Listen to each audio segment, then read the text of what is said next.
Good afternoon student. आज हम पढ़ेंगे सामाजिक अनुसंधान के प्रकार। देखिए, थोड़ा इसको बताने से पहले, ये अनुसंधान की पद्धतियों को बताने से पहले मैं आप लोगों को बताना चाहूंगी सामाजिक अनुसंधान जो मैं पहले पढ़ा चुकी हूँ।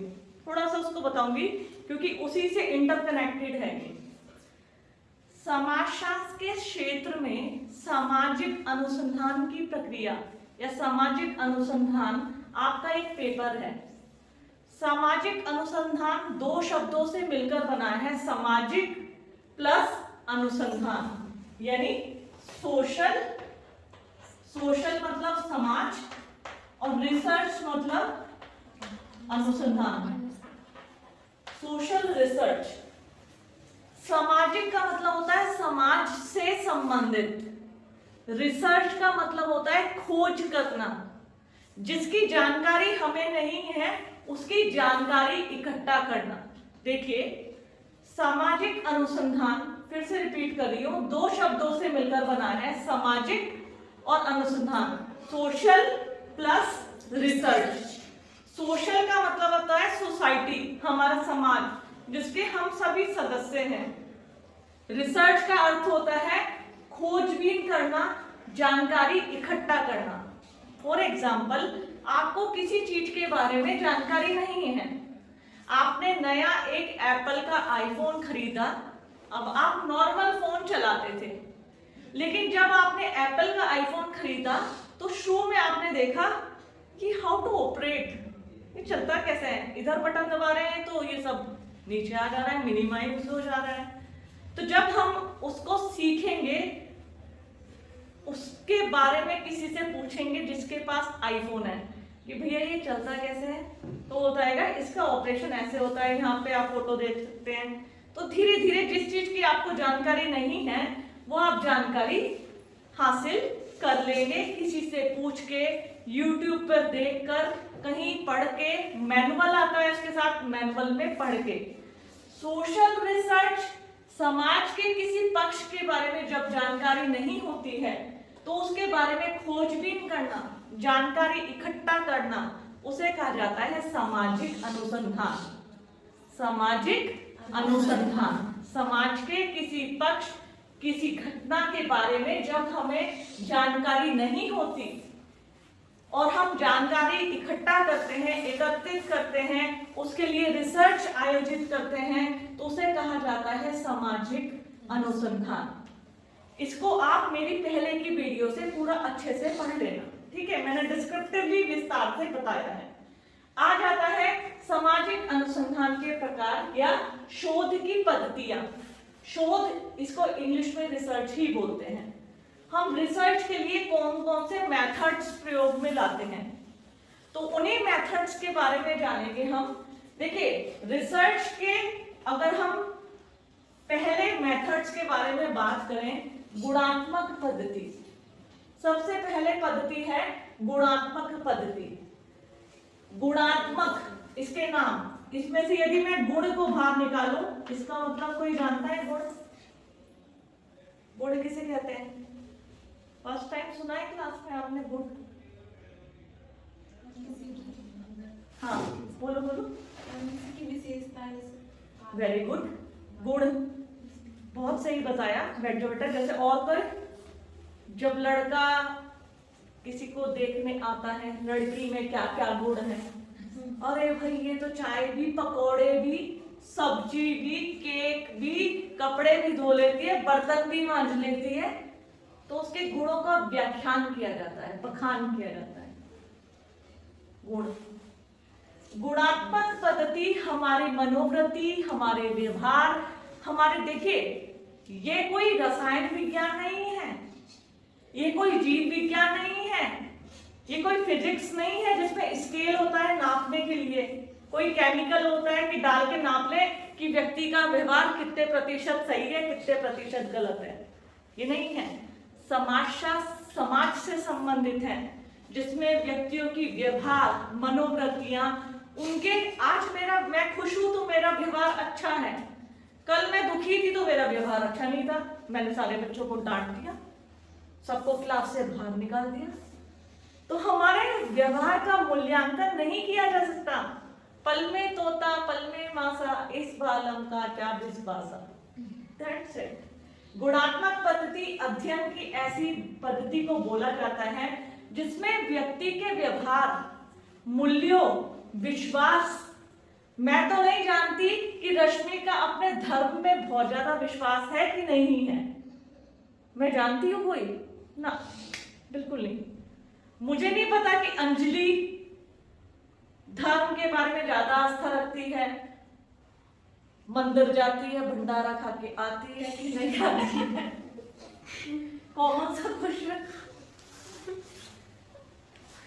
हमारे अंदर के व्यवहार को, गुणों को, मूल्यों को नापा या मापा नहीं जाता, तो उनके लिए कुछ पद्धतियां प्रयोग में लाई जाती है। देखो, हम कहते हैं कि समाजशास्त्र कला का विषय है, लेकिन यह भी एक विज्ञान है, क्योंकि इसमें जो ये पद्धतियां प्रयोग में लाई जा रही है ना, ये वैज्ञानिक पद्धतियां हैं, इसलिए समाजशास्त्र को विज्ञान बोला जाता है। कला ये सब्जेक्ट है, लेकिन इसकी पद्धति जो है, ये पद्धति ये सब है, इसके कारण ये एक साइंस का ही सब्जेक्ट है। समाजशास्त्र, समाज का वैज्ञानिक तरीके से अध्ययन करना, सुरेखा मैडम ने बताया होगा तुम्हें समाजशास्त्र का पूरा मतलब। तो गुणात्मक पद्धति अध्ययन की ऐसी पद्धति है जिसमें व्यक्ति के मूल्यों को, व्यवहारों को, उसके विश्वासों का आकलन किया जाता है, मूल्यांकन किया जाता है। इसमें संख्या नहीं आती, गुणात्मक में कभी भी संख्या नहीं आती, क्योंकि हम व्यक्ति के मूल्यों, व्यवहार, विश्वास इनको जान नहीं पाते कि उसका जो व्यक्ति है वो 2% सही है, 98% वो गलत है, ऐसे नहीं कर सकते, क्योंकि उसके व्यवहारों का गणना नहीं की जा सकती, क्योंकि ये गुणात्मक है। हम ये तो भले कह सकते हैं व्यक्ति व्यवहार कुशल है, क्योंकि कई बार हमने देखा है चाय लाना, बड़ों को नमस्कार करना, छोटों को प्यार करना, उसके अंदर व्यवहार तो है, व्यवहार तो है, लेकिन 50% व्यवहार है, 50% नहीं है। कभी ये कहते सुना है? नहीं ना।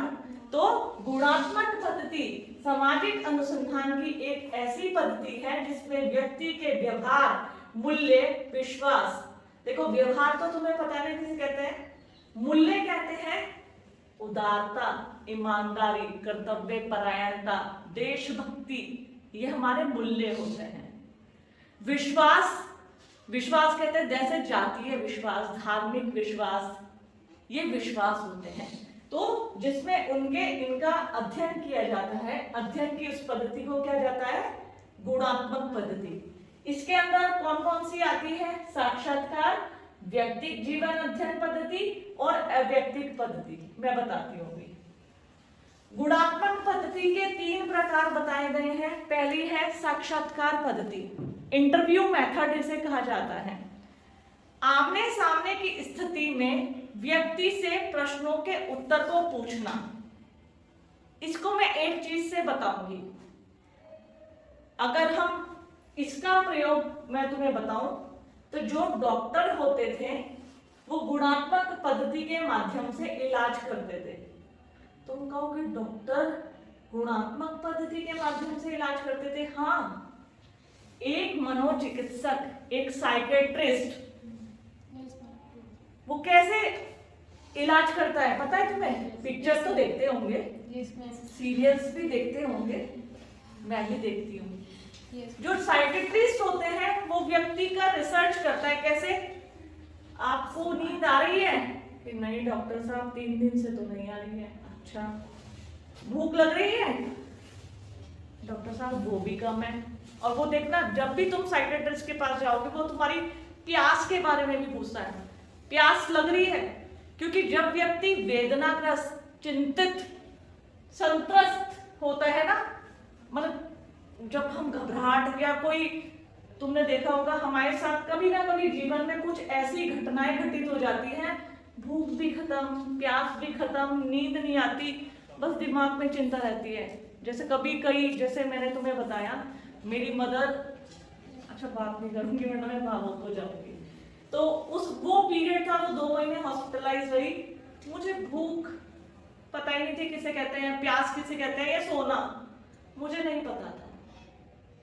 तो ऐसी अवस्था में क्या होता है, मनोचिकित्सक हमारे आंतरिक व्यवहारों का अध्ययन करता है। व्यवहारों का अध्ययन वो हमसे पूछकर, हमारी भूख के आधार पर, प्यास के आधार पर, फिर वो आप कहते हैं, वो आपसे पूछेगा आपको गुस्सा आता है, हाँ डॉक्टर साहब आजकल तो बहुत गुस्सा आ रहा है, मैं गुस्से में अपने बच्चों को भी मार दे रहा हूं। तो गुणात्मक पद्धति जो मनोचिकित्सक इलाज करते थे, वास्तव में देखा जाए वो गुणात्मक पद्धति का इस्तेमाल करते थे। तो साक्षात्कार पद्धति जो एक डॉक्टर पेशेंट से प्रश्नों के उत्तर को जानता है, उसके आधार पर इलाज करता है, इसे कहते हैं इंटरव्यू मेथड। और मात्र डॉक्टर नहीं, इंटरव्यू कहीं भी आयोजित किए जा सकते हैं, नौकरी के लिए, डॉक्टर पेशा लोगों के लिए, कहीं रिसर्च करने के लिए, बड़े बड़े इलेक्शन जब होते हैं, ओपिनियन पोल आते हैं लोगों को, आपने किसने को वोट दिया, आप किसको पसंद करते हैं, कौन सी सरकार को लाना चाहते हैं, जो ओपिनियंस के लिए इंटरव्यू होते हैं, वो सब इसी के अंतर्गत आते हैं, और वो हमारे व्यवहार को मापने की गुणात्मक पद्धति है।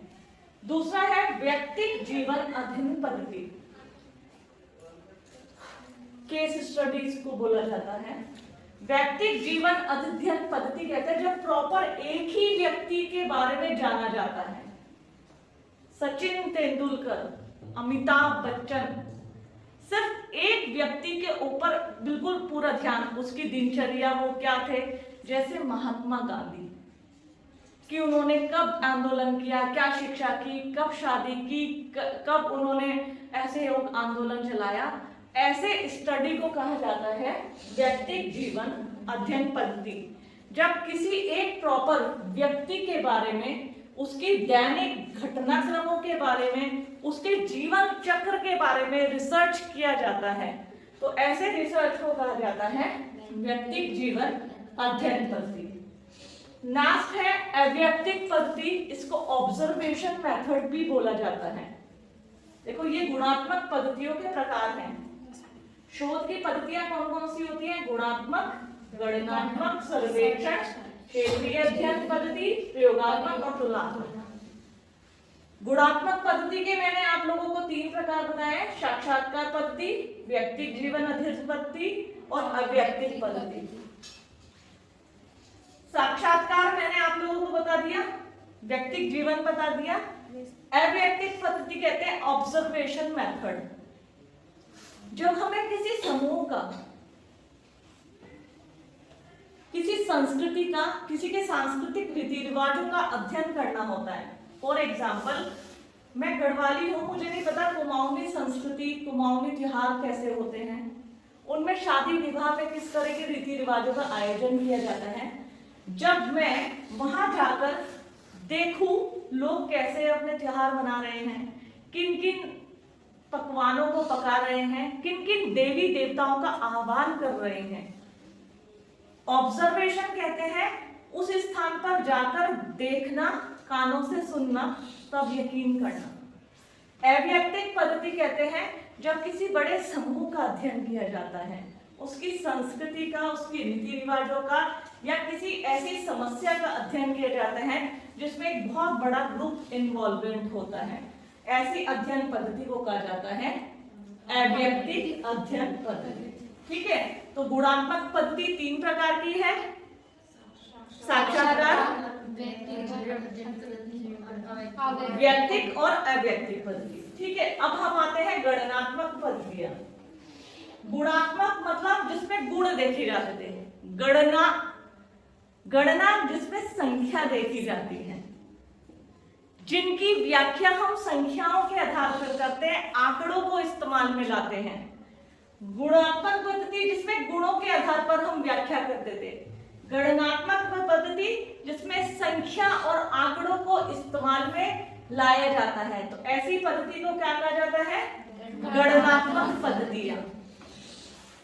गणनात्मक पद्धतियां बच्चों प्रत्यक्ष माप, अप्रत्यक्ष माप। पहले गणनात्मक पद्धति, जैसा कि मैंने बताया अभी आपको, संख्या के आधार पर गणना की जाती है। सेंसस या जनगणना कोई जानता है? आपने जनगणना किसे कहते हैं? लोगों की गणना की इस देश में कितनी प्रतिशत जनसंख्या है। बिल्कुल सही बात। जनगणना हम अक्सर देखते हैं 10 साल में हमारे यहाँ भारत में होती है। जैसे 2011 में हुई थी तो 21 में होनी थी, हुई भी है हालांकि। 2001 में हुई थी, एक के बाद 2011 में हुई थी कि किस जगह कितने लोगों की संख्या है, कितना स्त्री पुरुष अनुपात है, कितने साक्षर लोग हैं। तो जब संख्या में गणना करनी होती है तब किस पद्धति का इस्तेमाल किया जाता है? गणनात्मक पद्धति का, जिसमें आप सीधे तौर पे लिख सकते हैं जैसे जनगणना, जनता की गणना, जब हमारी जनसंख्या की गणना की जाती है। फिर जाना जाता है इस गांव में स्त्री पुरुष का अनुपात कितना है, कितने पुरुषों पर कितनी स्त्रियां हैं, इस गांव में साक्षरता का प्रतिशत कितना है, कितने लोग साक्षर हैं, तो वो हम संख्या में बताते हैं कि 55% लोग साक्षर हैं, या 20,000 में से 19,800 लोग साक्षर हैं, इस तरीके से। तो गणनात्मक पद्धति अध्ययन की ऐसी पद्धति है जिनकी संख्या के आधार पर गणना की जाती है। इसके 2 प्रकार हैं, प्रत्यक्ष माप और अप्रत्यक्ष माप। प्रत्यक्ष माप कहते हैं डायरेक्ट, जैसे हमारे सेंसस होते हैं, हमारे आंकड़े, हमारी सरकार ने जनगणना घोषित कर दी। अब कहीं भी जीके में प्रश्न पूछा जाएगा भारत की जनसंख्या कितनी है, तो आप कितनी बताओगे? बताओ, भारत की जनसंख्या कितनी है? देखो, अगर तुम्हारे हिसाब से लगभग 135 करोड़, अगर मैं तुमसे बोलूं तो भारत की जनसंख्या 1 अरब 21 करोड़ है। अब तुम कहोगे ये क्या मैडम, वो तो पहले थी 2011 में। हमें जवाब सेंसस को आधार मानते हुए देना है। अगर करंट अफेयर में तुम कल को क्वेश्चन पेपर कहीं करने चले जाओ, 135 करोड़ नहीं बताओगे, ऑप्शन में जहां 1 अरब 21 करोड़ आएगा, 2011 की जनगणना का वहां तुम्हें उल्लेख करना होगा, उसके अनुसार भारत की जनसंख्या 1 अरब 21 करोड़ है। समझ में आया? तो गणनात्मक पद्धति प्रत्यक्ष माप, जिसमें सरकार द्वारा आंकड़े जारी कर दिए जाते हैं, हम उन्हें आंकड़ों को उठाते हैं और प्रदर्शित कर देते हैं। कई बार जैसे हम रिसर्च करने गए किसी गांव का, हमने गांव की संख्या हमारे लिए गिनना आसान नहीं है, तो हमने सोचा आंगनवाड़ी, उससे रजिस्टर लेते हैं। आंगनवाड़ी ने बताया इस गांव की जनसंख्या जो है 8,000 है, तो हमने लिख दिया गांव की जनसंख्या 8,000। तो प्रत्यक्ष माप बोला जाता है जो ऑलरेडी आंकड़े कलेक्टेड होते हैं, हम उनको अध्ययन के लिए प्रयोग में लाते हैं। अप्रत्यक्ष माप होती है गणनात्मक पद्धतियां जिन्हें हम कलेक्ट करते हैं, हम इकट्ठा करते हैं, ठीक है, उन्हें कहते हैं अप्रत्यक्ष माप। समझ में आया? फिर आता है सर्वेक्षण पद्धति, सर्वे मेथड। पहली थी गुणात्मक पद्धति, दूसरी गणनात्मक पद्धति, तीसरी आई सर्वेक्षण पद्धति। सर्वेक्षण पद्धति कहते हैं सर्वे करना, सर्वे, क्षण हटा दो। हर चीज को कभी तुम्हें समाजशास्त्र में जब कठिन लगे ना, उसका संधि विच्छेद कर दो। सर्वेक्षण, क्षण मतलब क्षण जो होते हैं, अब एक ये क्षण है, ये क्षण थोड़ी देर में बीत जाएगा, दूसरा क्षण आ जाएगा। सर्वे मतलब सर्वे करना। हम कहते हैं ना हम सर्वे करने जा रहे हैं, यानी जांचने जा रहे हैं, खोजने जा रहे हैं कितने व्यक्ति ड्रग्स एडिक्टेड हैं, कितने बच्चे ड्रग्स लेते हैं। तो हम एक ऐसे रिहैबिलिटेशन सेंटर पे जा रहे हैं जहां ड्रग्स एडिक्टेड बच्चों का इलाज किया जाता है, तो हम कहते हैं हम सर्वे करने जा रहे हैं।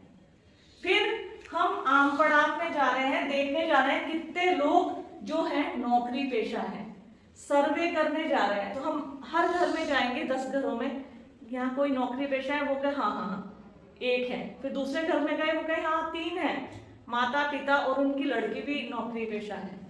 तो सर्वेक्षण मेथड, जिसमें घर घर जाकर अध्ययन अध्ययन किया जाता है, अध्ययन की उस पद्धति को कहा जाता है सर्वेक्षण पद्धति। समझ में आया? क्षेत्र अध्ययन पद्धति, जस्ट लाइक सर्वेक्षण पद्धति।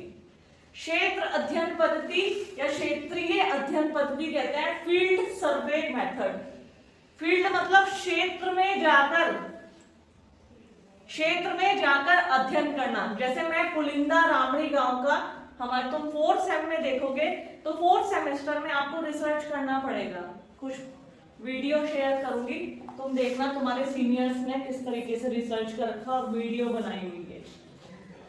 तो वो रामड़ी पुलिंदा गए और उन्होंने वहां पे लोगों से पूछा, गए, यानी जिस क्षेत्र का आप अध्ययन कर रहे हैं, हम कभी भी सब जगह का अध्ययन एक साथ नहीं कर सकते, पॉसिबल नहीं है।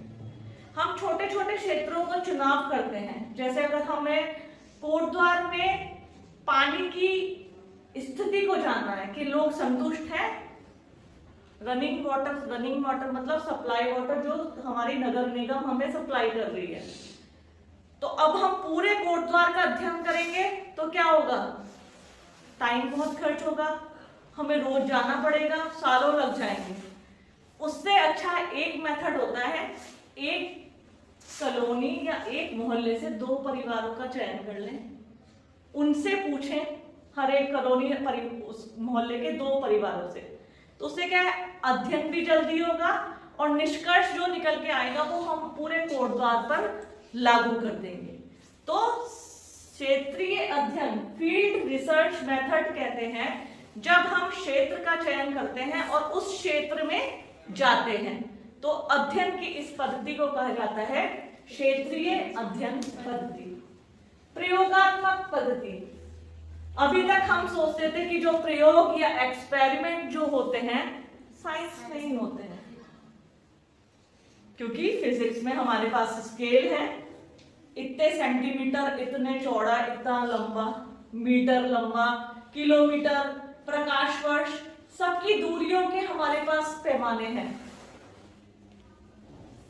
हम व्यक्ति के व्यवहार को नापेंगे, इसका व्यवहार 2 मीटर लंबा है, अजीब सा लग रहा है। व्यक्ति खुश है, आज 5 किलोमीटर खुश है, ये भी अजीब सा लग रहा है।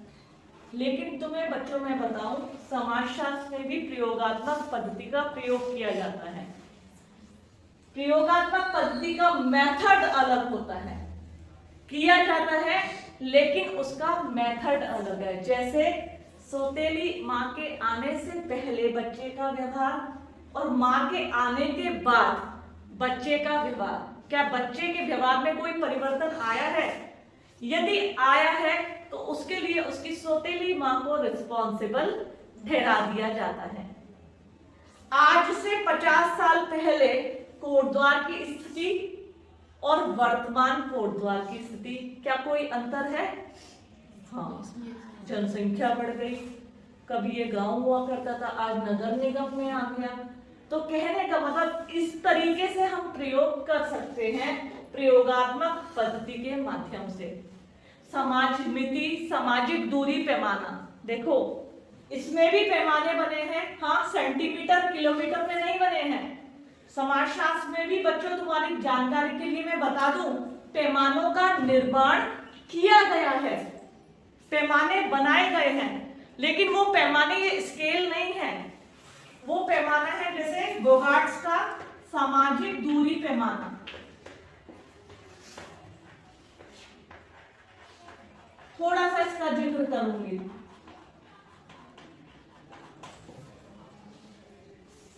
सामाजिक दूरी पैमाना, इसे मैं कल बताऊंगी बच्चों, ठीक है। तो एक लास्ट आता है तुलनात्मक उत्पत्ति, कंपैरेटिव मेथड।